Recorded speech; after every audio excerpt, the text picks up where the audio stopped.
Sean, but you can call me Kat for short.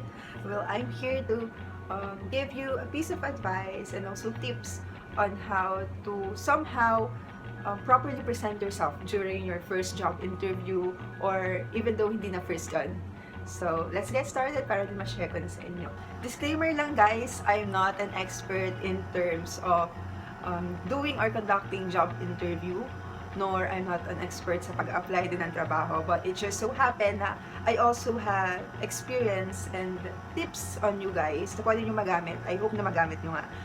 Kasi I have been conducting interview sa applicants namin when I will be requested by our human resource department with my current job actually na if these applicants have the qualifications that they required. Specifically alam ko these applicants are same course as I have. So ayun, kaya ako yung tinatawag minsan ng human resource department to conduct initial interview to them to check if qualify ba sila sa position that they are applying for. So first, what to look like for your job interview. So, ano ba dapat suit mo? Ano ba dapat itsura mo? So, depende siguro sa position, I think. If you're applying for a managerial position, you should be in a corporate attire. Pero if for a staff position, it will be okay if naka-ano ka lang, polo shirt, colored polo shirt. Kasi I myself have already tried it for my first job, pero ano na yun kasi kumbaga parang final interview na. Ay, hindi. Nakalimutan. Hindi. First, yung initial interview ko, I wore a colored shirt or shirt ko. Kasi that's fine lang naman. Sa totoo lang, basta, ang tip ko lang sa inyo, you should look clean, neat, and presentable. So, yung tatlong yun, ang importante lang. Pinaka-importante. But, it will also boost your confidence then if you will be wearing corporate attire. Kasi syempre, you will feel good and yung confidence level mo is somehow magle-level up. I think so. So, depende lang din sa inyo kung saan kayo comfortable. Pero you should be clean, neat, and presentable during your job interview. Next naman, the second one is your resume. So, how should your resume look like? So, first na i-discuss natin is yung format. Guys, nga pala, meron ako dito, kodigo. Para kumbaga lahat ng points ma-discuss ko sa inyo as much as I can. So, I wrote it down. So, format. So, ako kasi, very simple lang ng format ko. It usually, as much as possible, kung kaya ng 1 page, do it. Pero pag hindi kaya, 2 page. And then, don't overcrowd your resume. Well, I've seen na merong mga naka 1 page lang, pero overcrowded siya. Ganun yung ano niya. Pero meron ako nakita 1 page siya, pero very concise and very clear and very informative tingnan ng resume nila. But I will put here yung aking resume example that worked for me. So if other resume format is mag-work sa inyo, that's completely fine. Walang problema doon. So, next naman is regarding resume, is yung mga issues na nangyayari sa resume. Forgot to put ganito, ganyan, di ba? Kunyari, you forgot to put your educational background, a big no-no. Kasi you are going to present yourself dun sa employer and they expect you to be well prepared for your job interview. So, if they will notice na merong kulang dito sa resume mo na very vital sa ano mo, kumbaga sa description sarili mo for your background, it might be a sign na you're unprepared for that job interview. So, might as well you can recheck your resume, baka meron kang nakalimutan. Pero wag ka namang maglalagay ng mga bagay na hindi importante ha, kasi magiging redundant naman yun and very irrelevant na sa resume mo. Next is mali yung spelling ni ganito. Ayun pa ha. Iwasan. Kung hindi kayang mawala, iwasan as pero dapat talaga mawala kasi syempre resume mo yun kumbaga mag-show rin yun ng unpreparedness and unprofessionalism kasi nandun ka sa harapan nila and then they will check pala na they will notice na mali yung mga items sa resume mo. So, no. Always check your resume, make sure it's up to date and correct and true yung above informations. Diba? Meron naman yung signatory portion and it will state there, I hereby acknowledge that all mentioned above are true and correct. Di ba may mga ganun yan? So, make sure before you pass that resume to your employer, it's correct and totoo lahat ng info na naka-indicate doon. Nga ba, pagpasok mo naman ng interview area or economist mo yung nakasalang for interview. So, ito yung third topic natin. How to introduce yourself. So, una muna, do you have to do shake hands with your interviewer?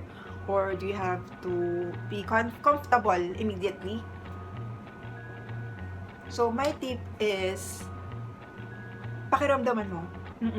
Kasi may mga interviewer na kumbaga hindi sila approachable in terms of, well, I've seen some of that personally, and you will offer your hand pero parang magdadoubt ka kasi parang hindi siya approachable eh. So pakiramdaman mo lang. Pero as much as you can, do shake hands to your employer before and after the interview itself. Kasi it's a good sign, and also it will give you confidence then in doing the job interview. Kasi mas meron kayong contact ng interviewer. Wow, contact. And then, ano pa ba? Just be confident. I don't want to say be composed kasi it will restrict you to explain yourself if you're composed. Somehow, it's just my thought, might as well, pwedeng contradict ako. Pero, confident lang. If you're a shy person like me, ako sobrang nahihiyain ko sa totoo lang. Pero I've adapt to the idea na if I needed to do something or I have to do something, kailangan kong isantabi yung shyness ko. So in this part during during job interviews, I set aside my shyness kasi hindi siya mag-work and ako lang yung mako-compromise if yun yung pag-iralin ko during my interview. And then, iwasan natin na ilagay sa ibabaw ng table yung ating arms. Iwasan yun, ha? Kasi it will portray something kasi na parang attitude or personality. Lalo na sa mga human HR or psychologists na HR. They know how your body language works. So, be careful if you're comfortable enough. Just don't seem to be arrogant. Ayun, kasi ganun yung nagiging dating ng ganung stance eh. Or body language, arrogance, and we don't want the employer or the interviewer to think na we're arrogant person. So it's a no-no as much as possible. Just put your hands on your lap or on the table, something like that. Basta don't look arrogant na lang. Doesn't even make sense. So the fourth point is how to answer tell me about yourself. So, ang tip ko lang dito sa inyo is as much as you can, tell the interviewer stuff na wala sa resume mo. Kasi kapag sinabi mo lang din yung stuff na nasa resume mo na well, obvious na nandun na, parang they will not pay attention to what you are saying. So, as much as possible, say yung mga stuff or items na wala talaga sa resume. Pero, make sure lang na relevant siya for the job, for your interview. So, you can start with how you prefer to be addressed. For me, excuse me. Well, for me, I usually start my interview like with an opening statement. So, parang letter lang din siya sa totoo lang. So, I will first greet yung interviewer. Good morning, ma'am. Well, my name is my name. And then, but you can call me, or you can address me, Kat for short. Like something like that. Kumbaga parang it will somehow break the ice. And it will also give you yung kumbaga, magsasettle down or magko-cool down kasi yung kung natetensyon ka, somehow, magsasubside siya. Okay, and then next naman, wait lang guys ha, at medyo maliwanag ang phone ko na ako'y natuduling. And then, where you graduated, well, nandun na yun, di ba? Pero, alam mo yung may mga bits doon or details, I'm sorry for this slang, may mga details doon na pwede mong idagdag. Pero ako talaga sa totoo lang, binabanggit ko pa yung where I graduated and what course. Kasi, pili ko lang ang ganda ng salita ko pag sinasabi ko siya. Where you graduated and what course, family background, pangilan ka sa magkakapatid, and then works ng parents. Doon sa family background, you can also add up yung mga positive mga traits, positive traits mo na pwedeng, kumbaga magpabango sa'yo sa pangalan mo. Kaya ko, ako kasi syempre eldest ako sa aming magkakapatid. So, dahil eldest ako sa aming magkakapatid, I somehow have that sense of responsibility and long patience. So, yun lagi hindi natin gagawin. Tapos, I say it in a manner na magiging siya, magkakrack ako ng joke. So, ganun lang. Parang, alam mo yun, wala lang, to break the ice. To break the ice. Pero kinakabahan ako nun. Don't get me wrong ha, sa lahat ng job interview ko, kinabahan ako. Kaya naman lang nun, girl, kuya boy, ha? Okay, ano pa ba? Yun, work ng parents mo, importante rin yan. Kasi, meron din ako na-experience na kailangan malaman din yung work ng parents. Kasi if your parents or your family is involved sa this kind of business and or industry, the company cannot hire you. So, importante siya. And also, if kasi, meron din relevance yung work ng parents mo or background nila, that will help you out as well. Tapos, hobbies mo na makapagpamita ng strengths mo somehow, ayun. Pwede mo sabihin dito yung sports mo. And ayun, pwede mo sabihin na I love, triathlon, perseverance, and endurance. Diba? Kasi, good thing siya eh. Strength mo yun, and you can mention it that way. And it's about yourself naman. And may apply mo rin siya sa work mo naman. Kasi kung you're a very persevered, tama ba yung grammar ko? May perseverance kang tao, sabay na natin. May perseverance kang tao, and then, kumbaga parang may endurance ka. So, tatagal ka. Hindi, joke lang. Hindi, kung natatawa kayo, syempre hindi. Kumbaga syempre, kapag may mga ganun kasing traits or, qualities, kasi po mas magiging good thing, yung magiging impression sa'yo ng interviewer. Ayun. Tapos, then later on, pwede mong i-mention yung items na nasa resume mo, like seminars, training, skills, and work experience. Kalimitan sinasabi ko lalo na yung mga seminar ko na related naman doon sa industry na papasukan ko. Sige, basahin ko lang ha. Pero ito lang na reminder, if nasa resume mo man yung babanggitin mo, make sure na i-elaborate mo. Huwag mo lang yung parang the interviewer is just listening while following word by word yung nasa resume mo. Yung sinabi ko kanina, it will not be peer-friendly kasi nakita na niya eh. Parang hindi siya magiging interesado. Kaya as much as possible, elaborate mo, paliwanag mo. Pero, ito lang po, wag kang magbabanggit ng bagay na hindi mo kayang ipaliwanag later on. Ha?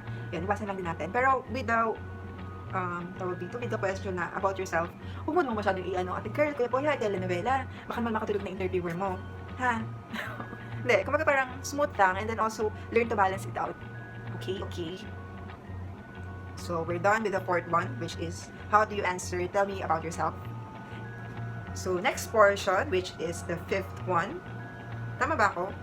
Later nga natin yan. Talagay ko na lang dito lagi yung yung numbers kung pang ilang topic na tayo or portion. It will be your work experience. So, pag fresh grad ka, don't worry. Okay? Kasi, meron ka namang maibibida, which is yung OJT mo or yung internship mo.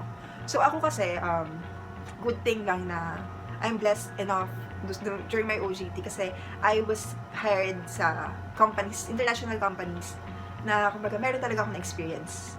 So, pwede mo yung ibida mo yan sa sa job interview mo, kung ano yung na-experience mo sa previous OJT mo, anong company, and then anong industry ba yung company na yun. Tapos kung internationally renowned ba yung company na yun, it's a good thing sa totoo lang. And then you can also make bida your napaka-conyon. So, pwede mo ring ibida yung part-time work mo when you're still in college or you're still studying, pwede mo yung ibida. Kasi ako, part-time job ako nung college ako. So, naibida ko rin siya. So, fast food chain yun. So, binida ko rin siya. Pero hindi naman yung bidang-bida ha. Kumbaga parang, tamang paliwanag lang kung ano yung na-experience mo. Kung ano yung na-experience mo doon na nag-part-time work ka, and then ano yung na-gain mo. And na, kumbaga, na ibigay mo rin din sa company. Naiambag, ganon. And then, sa experience naman, ibida mo yung relevant sa company na ina-applyan mo. As much as possible. Give emphasis doon, ha? Or yung natutunan mo sa previous company na maggamit mo sa company na you're applying for. Yun yung i-emphasize mo during your interview dun sa interviewer mo. Kasi kumbaga parang, ang iba kasi nun, magsabi ka siya na magsabi ng lahat ng good achievements mo or na na-accomplish mo dun sa previous company or OJT mo or part-time job mo. However, it's not relevant enough or wala naman siyang, kumbaga, as as a personality mo, wala. Kung sa personality mo manayamag siya, good na yun. Don't be shy na i-discuss yun. Sabihin yun sa job interview mo. Pero yung mga, parang kunyari, natuto ka magluto ng itlog. Tapos yung ina-applyan mong company is semicon. Patay tayo dyan. Huwag mo nang habaan yung explanation mo na natuto ka magluto ng itlog, tapos semicon company ka naman. Pwede mo sabihin na natuto ka na lang ng mga bagay na first time mong magawa on your own. Diba? Parang ganun na lang yung gawin mo. Parang ganun na lang. Ayun guys, let me know na lang din if you wanted me to elaborate this tips sa inyo. Pagbihin ko to. Wait lang. Then, eto. Meron pang isang question dyan.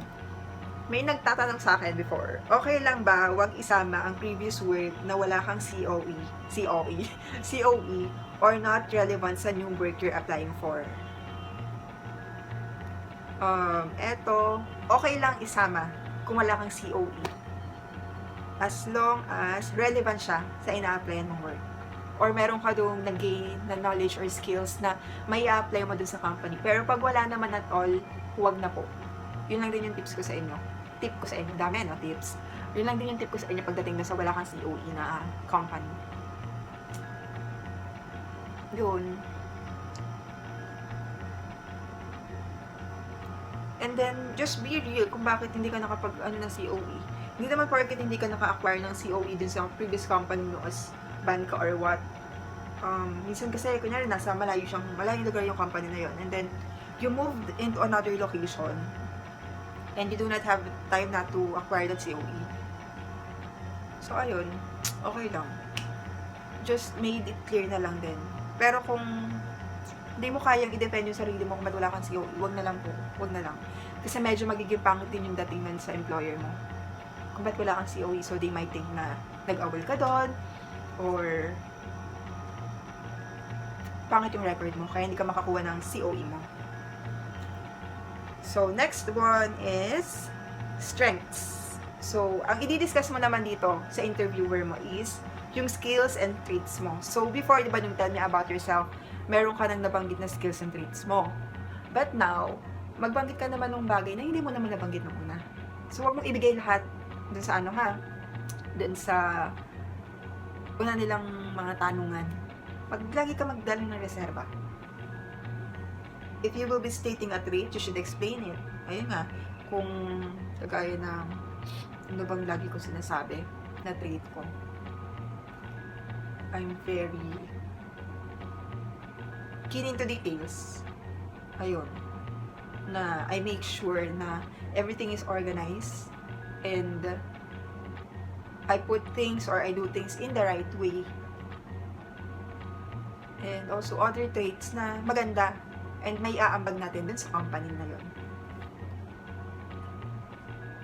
Then, weaknesses. Diba, etong dalawang to kasi tinatanong to ng employers, diba, what are your strengths and weakness? What is your strengths and weaknesses? Eto namang sa weakness, yung sa strength kasi madali lang yan. Diba? Alam niyo naman yung strength nyo eh.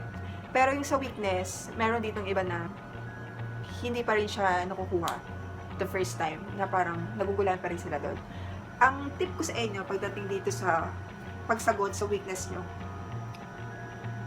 isipin mo yung condition and trait mo before the interview na to Isipin mo muna yung weaknesses mo as a person.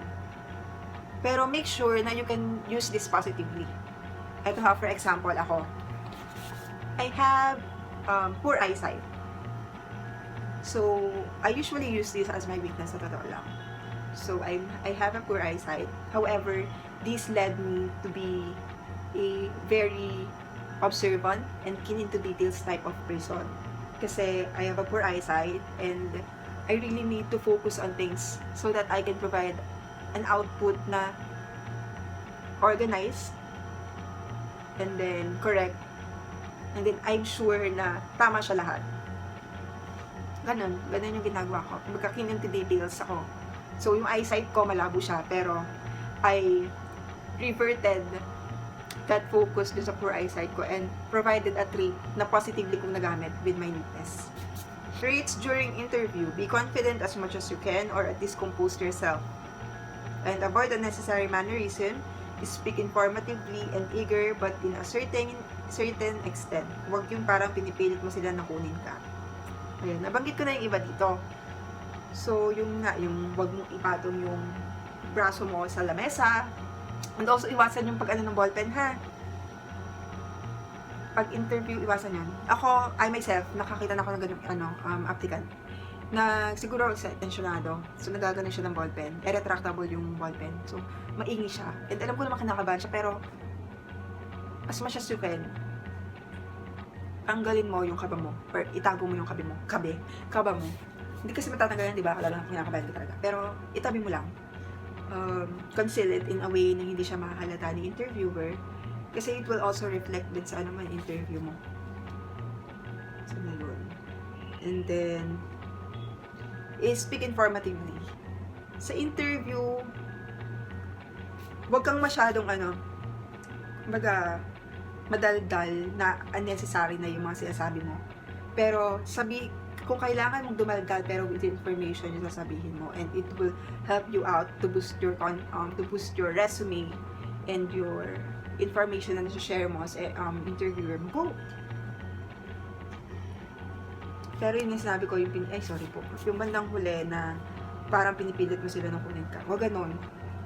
You can state yung mga meron ka and yung may ambag mo sa company, but never force yourself na parang, that's why you should hire me, because this is me, Naku, pangit yun.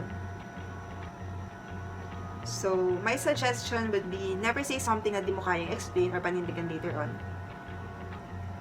2 is, if you can express yourself in English, eto, may mga nagtatanong din ito, then say it in English or Taglish. Ulit. Say it in Tagalog, say it in Taglish or Tagalog. Dahil may hirapan ka lang, at papahirapan mo lang din yung interviewer mo. At may possibility na magmukha kang unsure sa mga sinasabi mo at maging weakness mo ito. So, ayun po, isa po iyon, ha? Kunwari, si interviewer, English. So, kalimitan naman ng interview sa ganyan is English talaga. So, they ask you for example, tell me about what's your name? Or kahit anong question lang na simple na. Sige, pagpalagyan na natin, what are your strengths and weaknesses? So, if the interviewer asks you in English, however, alam mo sa sarili mo, hindi ka fluent, huwag mo na lang pong i-push na mag-English ka. Mag-Taglish ka na lang po or mag-Tagalog ka. So, eto po yung dalawang instances, ha. First is, you can ask the interviewer, if, ma'am, sir, pwede po ba ako mag-Tagalog? Ma'am, sir, can I answer your question po in Tagalog? In Tagalog. Diba, parang you're honest, pero may downside din yun. Pero at least you're honest with them. Second is, you can directly answer it in Tagalog if you can answer it in English. Pero, wag naman yung tawag dito, matatas na Tagalog. Kasi, baka naman magiging matalinhaga na yung interview mo doon dahil Tagalog yung sagot mo. Tapos English naman ang tanong ni interviewer. So, ayun lang din. Kung magdepende lang din kasi sa interviewer. So, pakiramdaman mo lang din siya. And as much as possible, make eye contact. Hindi yung kung saan-saan ka nakatingin, and then uneasy yung ginagawa mo. As much as possible, do eye contact. Make an eye contact pala. Kasi it will also show confidence, sincerity, during the interview.